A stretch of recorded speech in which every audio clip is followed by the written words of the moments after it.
The most effective way to outline the features of our approach to knife fighting is to compare it to other schools of knife fighting.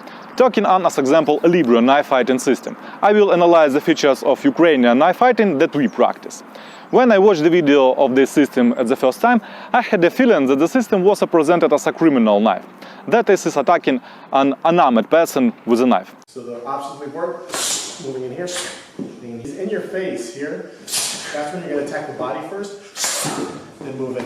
But according to the creators, the system targets from fighting with an unarmed opponent.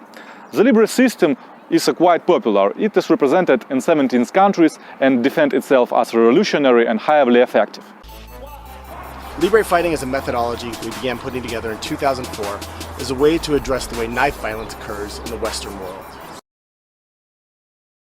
How does our approach differ from the Libre system? Distance. We do not ignore the possibility of enemy counterattack. If I can reach the opponent, he can also damage me. This factor determines the distance to the opponent. I do not stand close where I might get hit.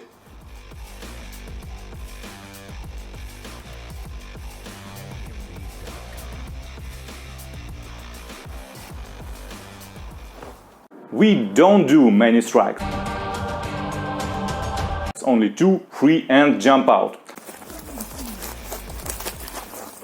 Every time you approach closely, you incur the reaction.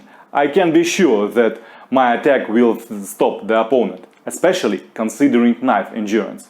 It can't make the opponent stop. That's why we avoid hitting the opponent more than 2 times.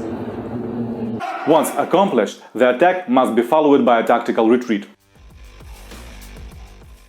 Otherwise, the opponent will fight back. The attack is considered accomplished not at the moment when you have injured the opponent, but when you retreat to a safe distance. This is a key factor and a primary focus. Avoid being damaged. It is not always possible, but it is what we're striving for.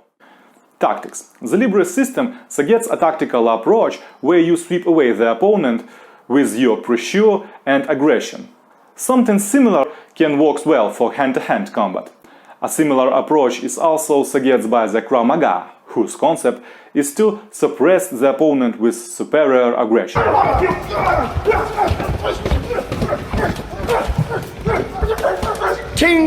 Sometimes it can be reasonable for hand-to-hand combat.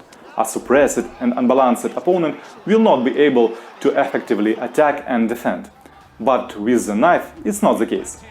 Even if the opponent is fight-ended and knocked off balance, you can still end up with wounds through chaotic movements of your opponent with his knife. You should not also think that this onslaught works well with every opponent. Stop!